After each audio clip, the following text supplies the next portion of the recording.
Communication electronics, page number 4.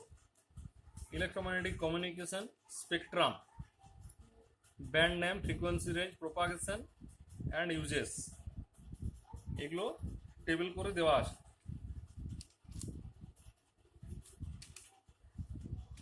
Page number 5 মোটামুটি ওইরকমই অনেকটা designation and uses of band, বিভিন্ন ব্যান্ড তাদের যে ব্যান্ড ডেজিগনেশনগুলো রয়েছে এইচএফ, ভিএইচএফ, ইউএইচএফ, এল, এস, সি, এক্স, কেইউ, কে, কে, এই সমস্ত ধরনের নেমগুলো রয়েছে এবং তাদের যে ফ্রিকোয়েন্সি রেঞ্জ সেগুলোও দেওয়া আছে এবং সেগুলো রিজিয়ন 1, রিজিয়ন 2 এবং রিজিয়ন 3-তে কোথায় কোনটা ব্যবহার হয় সেটা দেওয়া আছে, কোন রেঞ্জটা। রিজিয়ন 3টাই ইন্ডিয়াতে ব্যবহার হয়। Page number 6, channels of communication, এটা ফেস টু ফেস হতে পারে, ব্রডকাস্ট মিডিয়া কমিউনিকেশন হতে পারে, মোবাইল কমিউনিকেশন চ্যানেল হতে পারে, ইলেকট্রনিক কমিউনিকেশন চ্যানেল হতে পারে, এছাড়া written method. Baseband signal, baseband সিগন্যালটা কি না, বেসব্যান্ড সিগন্যালটা হচ্ছে এমন এক ধরনের সিগন্যাল যে যার একটা নন জিরো ফ্রিকোয়েন্সি রেঞ্জ থাকবে এবং সেটা নন জিরো কখন হবে না, ওই জিরো হার্জের কাছাকাছি একটা জায়গাতে তার একটা স্পেকট্রাম আমরা নিজের ইচ্ছা মতো যে কোনো একটা স্পেকট্রাম আমরা আঁকতে পারি। তারপর সেটা জিরো থেকে ফ্রিকোয়েন্সি সামান্য বাড়লেই সেটা কিন্তু তার যে এনার্জি পরিমাণটা ফ্রিকোয়েন্সির সাথে যদি আমরা প্লট করি সেটা কিন্তু জিরো হয়ে যাবে। এই ধরনের সিগন্যালকে বলা হয় বেস ব্যান্ড সিগন্যাল। এই ধরনের সিগন্যাল টেলিকমিউনিকেশন এবং সিগন্যাল প্রসেসিংয়ে ইউজ করা হয়, এগুলোর জন্য মডুলেশন লাগে না।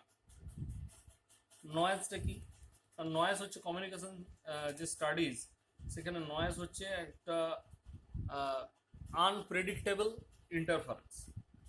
এই ইন্টারফারেন্সের ফলে কমিউনিকেশন প্রসেসের সাথে স্পিকার এবং অডিয়েন্সের মধ্যে যদি আরও কোনো সিগন্যাল এসে ইন্টারফেয়ার করে সেটাই হচ্ছে নয়েজ।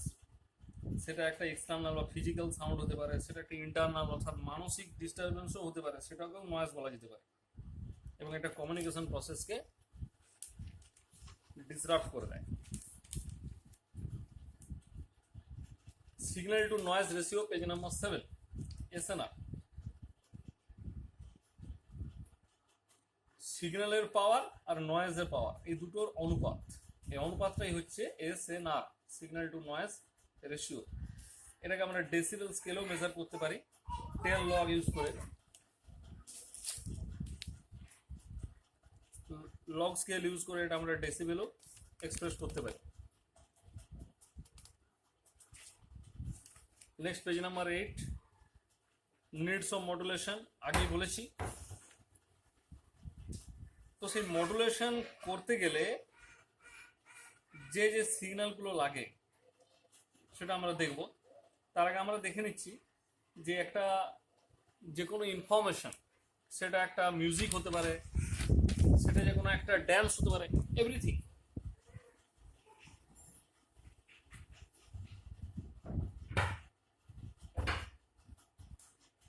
সেই ইনফরমেশনটাকে এক জায়গা থেকে আরেক জায়গায় পাঠাতে গেলে কিন্তু মডুলেশন ছাড়া পাঠানো যায় না, তার কারণগুলো আমরা জেনেছি। তো সেই সিগন্যালটাকে আমরা নাম দেবো ক্যারিয়ার ওয়েভ। তাহলে সেই ক্যারিয়ার ওয়েভের আমরা অ্যাম্পলিটিউডটাকে মডুলেট করতে পারি, তখন তার নাম হয়ে যাবে অ্যাম্পলিটিউড মডুলেশন। যদি সেই ক্যারিয়ার ওয়েভ বা ক্যারিয়ার সিগন্যালের ফ্রিকোয়েন্সিটাকে মডুলেট করি তার নাম হবে ফ্রিকোয়েন্সি মডুলেশন। আর সেই ক্যারিয়ার ওয়েভের আমরা যদি ফেজ অ্যাঙ্গেলটাকে মডুলেট করি তাহলে নামটা হয়ে যাবে ফেজ মডুলেশন। পেজ নাম্বার 8 শেষ হলো। Page number 9, amplitude modulation. Amplitude মডুলেশনে তাহলে আমরা কি দেখলাম যে amplitude of the carrier voltage সেইটাকে মডুলেটেড করা হবে, মানে সেটা মডিফাইড হবে। সেই মডিফাই করার জন্যে বা মডুলেশন ঘটানোর জন্যে আমাদের দরকার মডুলেটিং সিগন্যাল, অর্থাৎ যে সেটাকে মডুলেট করবে সেই মডুলেটিং সিগন্যালটাকে আমরা এইভাবে লিখছি, small VM equals to capital VM cos omega MTs. এখানে তাহলে অবশ্যই ক্যাপিটাল ভিএমটা হচ্ছে তার অ্যাম্পলিটিউড এবং ওমেগা এমটা হচ্ছে তার অ্যাঙ্গুলার ফ্রিকোয়েন্সি। এখানে কিন্তু মনে রাখতে হবে যে আমাদের যে ক্যারিয়ার সিগন্যালের যে ফ্রিকোয়েন্সি ওমেগা সি সেটা কিন্তু অবশ্যই হাই ফ্রিকোয়েন্সি, অর্থাৎ সেটা মডুলেটিং সিগন্যালের ফ্রিকোয়েন্সির থেকে বেশি। মানে আমি যদি দুটো সিগন্যালকে আঁকি তাহলে ক্যারিয়ার সিগন্যালটা হয়ে যাবে হাই ফ্রিকোয়েন্সি, অন্যদিকে সেই মডুলেটিং সিগন্যালটা হয়ে যাবে low frequency. This is VC and this is VM. তাহলে ক্যারিয়ার সিগন্যালটাকেও আমরা ঠিক একইভাবে লিখে দেবো।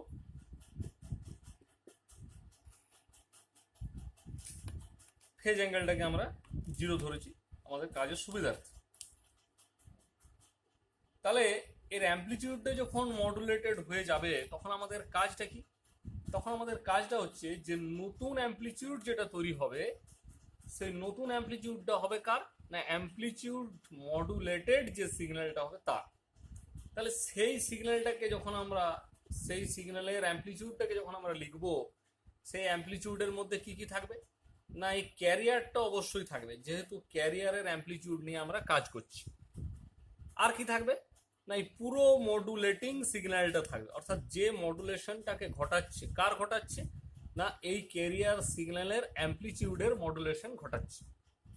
অর্থাৎ সেইখানে আমরা একটা কনস্ট্যান্ট ইউজ করব আর তার সাথে ওই মডুলেটিং সিগন্যালটাকে পুরোটা গুণ করে দেবো।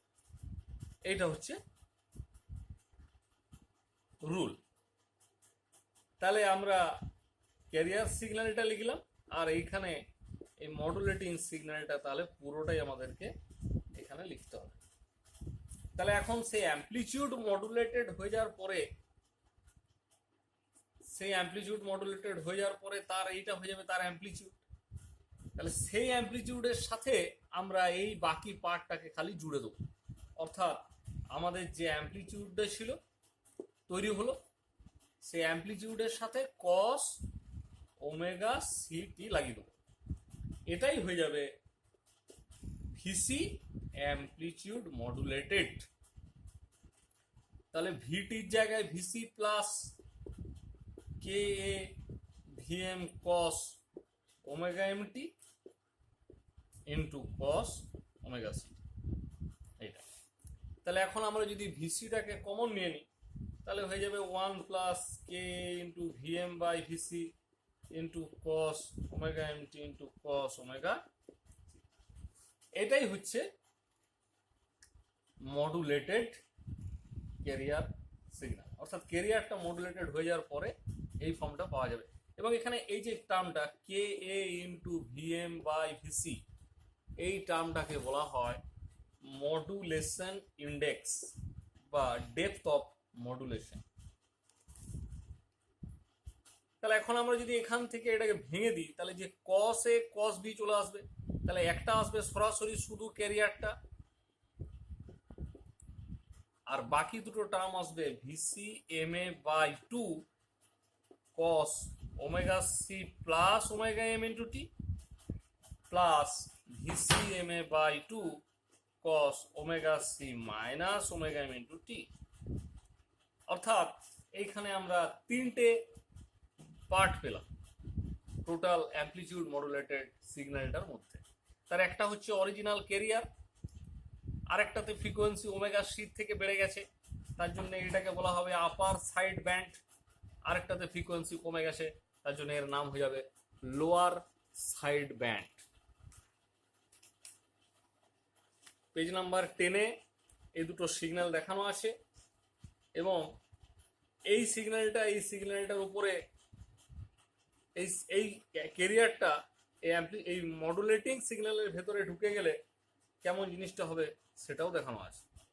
এই সিগন্যালটা এর ভেতরে ঢুকে গেলে আমরা এইখানে একটা এনভেলাপের মতো তৈরি করে দেবো এই মডুলেটিং সিগন্যালটাকে লাগিয়ে। অর্থাৎ ঠিক একইভাবে আমরা উল্টো দিক থেকে আরেকটা এরকম সিগন্যাল আঁকবো, তার ভেতরে আমরা ক্যারিয়ারটাকে খালি সেই খামে অর্থাৎ এনভেলাপের মধ্যে ঢুকিয়ে দেওয়ার মতো সেটা ঢুকে যাবে। That is amplitude modulation. তার মানে এই যে এই পুরোটাই হয়ে যাচ্ছে, অর্থাৎ ক্যারিয়ারটা যখন ওর ভেতরে ঢুকিয়ে দিলাম সেটা হচ্ছে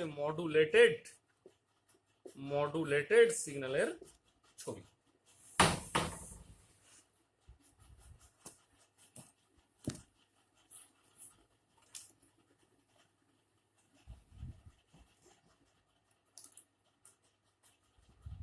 তাহলে আমাদের ম্যাক্সিমাম অ্যাম্পলিটিউড কত হবে না, কস থিটার মান 1 ধরে VC into 1 plus M A হবে। আর মিনিমাম কত হবে, cos থিটার মান -1 ধরে VC into 1 minus M A, তাহলে this is V max, this is V min. এখান থেকে ক্যালকুলেট করলে আমরা এম এ সমান পেয়ে যাব V max minus V min by 2 VC. এটাকে আমরা ডেল্টা ভি বাই ভিসি বলবো।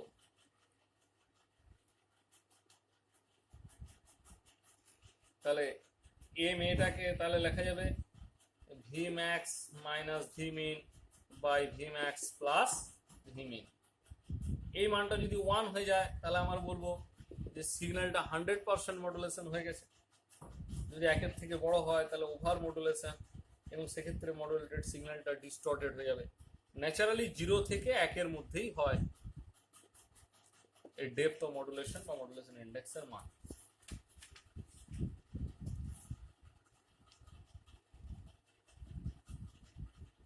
তাহলে আমরা 3টে টার্ম পেয়েছিলাম। একটা টার্মে শুধু ওমেগা সি ছিল, আরেকটা টার্মে ছিল omega C plus omega M, আরেকটা টার্মে ছিল omega C minus omega M. অর্থাৎ আমরা যদি ফ্রিকোয়েন্সি স্কেল বরাবর দেখে যাই তাহলে ওমেগা, এখানে আমরা যদি ওমেগা সি ধরি, এখানে ধরি যদি omega C plus omega M, ঠিক একই দূরত্ব পিছনে আমরা ধরবো omega C minus omega M ফ্রিকোয়েন্সিগুলো। এবং সেই ফ্রিকোয়েন্সিগুলোতে আমরা যদি ক্যারিয়ারের যে অ্যামপ্লিটিউড সেটা ছিল প্রথমটা ওমেগা সির সাথে ছিল ভিসি, তাহলে সেইটাকে আমরা যদি 100% ধরি তাহলে বাকি দুটো কেমন ছিল, অ্যামপ্লিটিউড না M A into VC by 2 ছিল। তাহলে এই মডুলেশন ইন্ডেক্সটা যদি 100%ও হয় তবুও কিন্তু এইটা যদি ম্যাক্সিমাম ভিসি 100% অর্থাৎ 1 ধরি তাহলেও এটা হাফ হয়ে যাচ্ছে, অর্থাৎ 50% হয়ে যাচ্ছে। তার মানে অবশ্যই এই অ্যামপ্লিটিউডটা সবসময় বেশি হবে, আর এই দুটো অ্যামপ্লিটিউড অবশ্যই সমমানের এবং ওর থেকে কম হবে। তার মানে এটা যদি 1 ধরি এটা হয়ে যাবে তাহলে এম এ বাই 2, এই দুটো এম এ বাই 2 হয়ে যাবে। এইটাকে বলা হয় রিলেটিভ অ্যামপ্লিটিউড বা frequency spectrum, relative amplitudes of frequency spectrum. এটা হচ্ছে অরিজিনাল ক্যারিয়ার সিগন্যাল, আর এই দুটো হচ্ছে সাইড ব্যান্ড। তাহলে ব্যান্ড উইথ কত হবে না, এই ডিফারেন্সটা, অর্থাৎ ডিফারেন্সটা হয়ে যাবে 2 omega, this is the band with.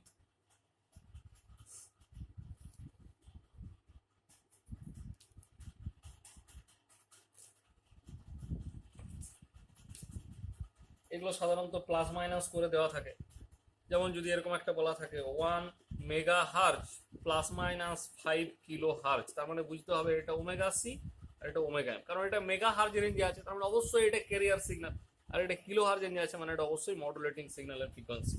তার মানে ব্যান্ডউইথ হয়ে যাবে অবশ্যই 2 × 5, দ্যাট মিনস 10 কিলো হার্জ।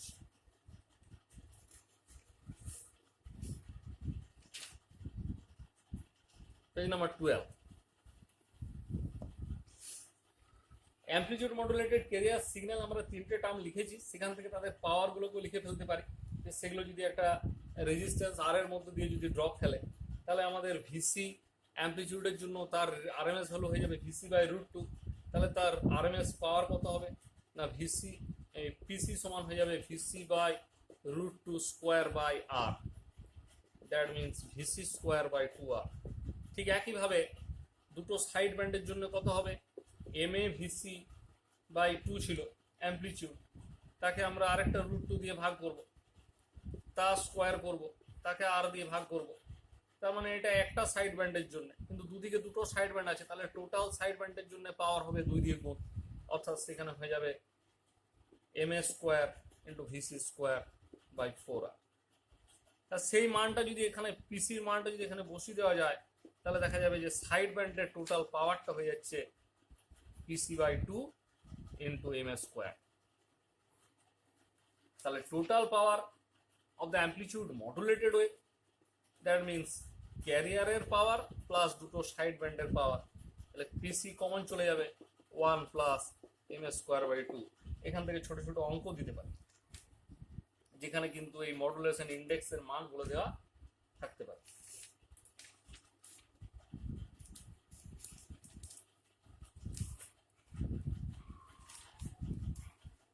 এখন আমরা দেখব যে কিভাবে এই অ্যামপ্লিটিউড মডুলেটেড সিগন্যালটা তৈরি করা যাবে, তার একটা প্রসেস যেটা বাঁকুড়া ইউনিভার্সিটির সিলেবাসে আছে, সেটা হচ্ছে emitter modulator of amplitude modulation.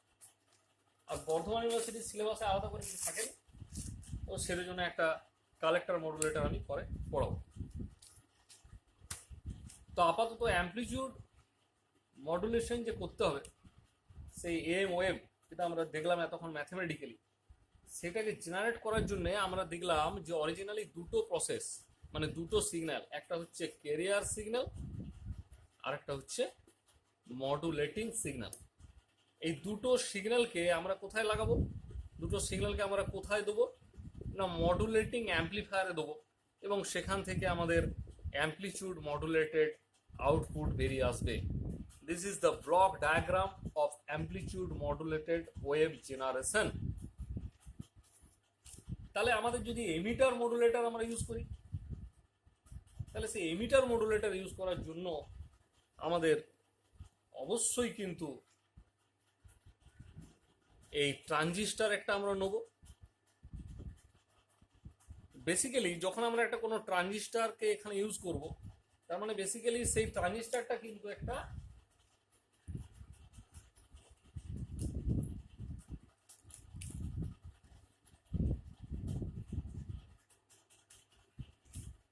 অবশ্যই সেটা কমন এমিটার মোডে থাকবে, যেহেতু এমিটার মডুলেটর বলা আছে, এবং সেই ট্রানজিস্টারের এমিটারে কিন্তু মডুলেটিং সিগন্যালটা প্রয়োগ করতে হবে।